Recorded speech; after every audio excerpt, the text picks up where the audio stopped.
Hi hello నమస్తే అండి. Welcome to Talluri Aruna kitchen and blogs. 4 రకాల ఆకుకూరలతోటి కర్రీ చేస్తానండి. తయారు చేయ విధానం చూపిస్తాను. స్టవ్ మీద బాండి పెట్టుకొని ఆయిల్ వేసుకుంటున్నాను. ఆయిల్ వేడెక్కిందండి. ఎండుమిర్చి 2 ఎండుమిర్చి, తాలింపు దినుసులు 1 స్పూను,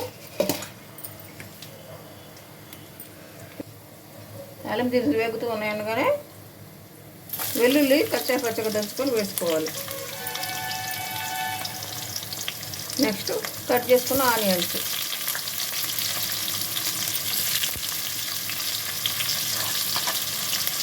నెక్స్ట్ పచ్చిమిర్చి ముక్కలు, కట్ చేసుకున్న ముక్కలు,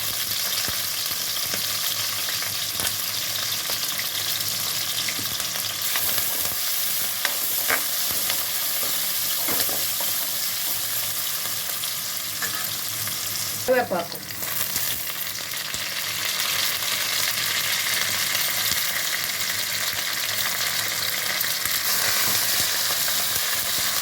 ఆయిల్లో మంచిగా ఫ్రై చేసుకోవాలి.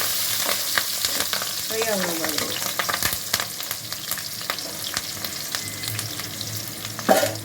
నెక్స్ట్ టమాటా ముక్కలు,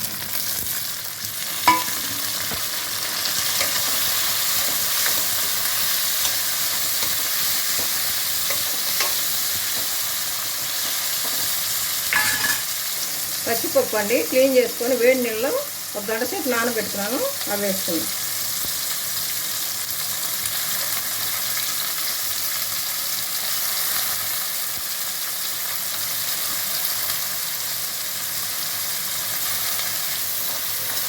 పచ్చిపప్పు కూడా ఆయిల్ నానబెట్టిన ఆయిల్ కానీ కొంచెంసేపు వేగనివ్వాలి, కొంచెంసేపు టమాటా ఉడకనివ్వాలి, పచ్చి లేకుండా ఉంటుంది.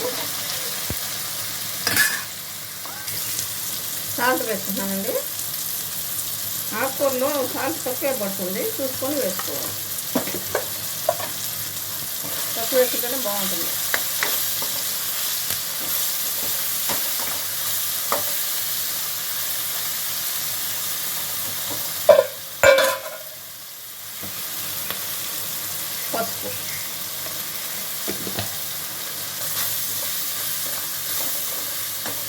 పసుపు, ఉప్పు వేసుకున్నాను కదా. ఇప్పుడు మీడియం ఫ్లేమ్లో పెట్టుకోవాలి. స్టవ్ పెట్టుకొని కట్ చేసుకున్న ఆకుకూరలన్నీ ఈ విధంగా వేసుకో.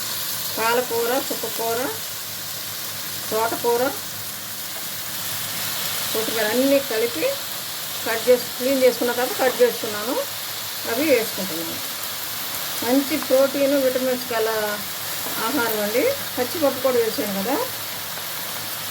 అన్ని రకాల ఆకుకూరలు వేసేసరికి మంచి ఆహారం అన్నమాట. ఇది ఇలా చేసుకొని తింటే చాలా బాగుంటుంది. ఆరోగ్యానికి కూడా చాలా మేలు చేస్తుంది. ఒకసారి ట్రై చేసుకోండి. మీరు చేసుకుంటారు. మూత పెట్టి 1 నిమిషం ఉంటామండి. ఓపెన్ చేసుకుంటామండి.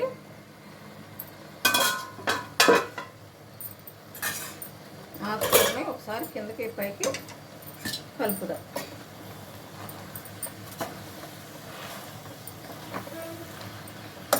వాటర్ చుక్క కూడా పోయకూడదండి. ఇంట్లో వచ్చిన వాటరే సరిపోతుంది.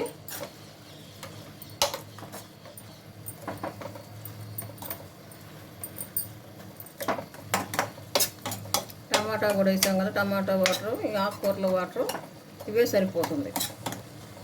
వేసిన తర్వాత నెక్స్ట్ కారం వేసుకున్నాం. తగినంత కారం, పచ్చిమిర్చి కూడా వేసాం కదా, దాన్ని బట్టి కారం వేసుకోవాలి.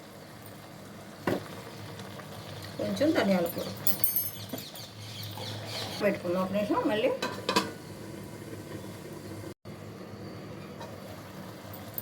కారం వేస్తే తిప్పలేదు కదా, మరొకసారి తిప్పుకున్నాం. ఆకుకూర ఎంత వేసినా కానీ కొంచెం అవుతుందండి. కట్ చేసినప్పుడు ఇంత ఉందా అనుకుంటాం, కానీ ఉడికేసరికి కొంచెం అవుతుంది.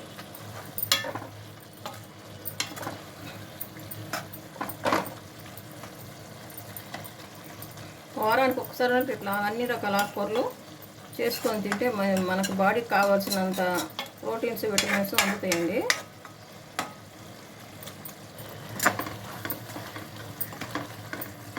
అయిపోయిందండి. ఆకుకూర కర్రీ రెడీ అయిపోయింది. ఇంకా మెత్తగా ఉడికిపోయిందండి. ఆకుకూర ఉడికిపోయింది, వేసిన పచ్చిపప్పు కూడా ఉడికిపోయింది. ఇలా గంటెతో కానీ లేకుంటే పప్పు గుత్తితో కానీ ఒకసారి ఇలా రుబ్బుకోవాలి.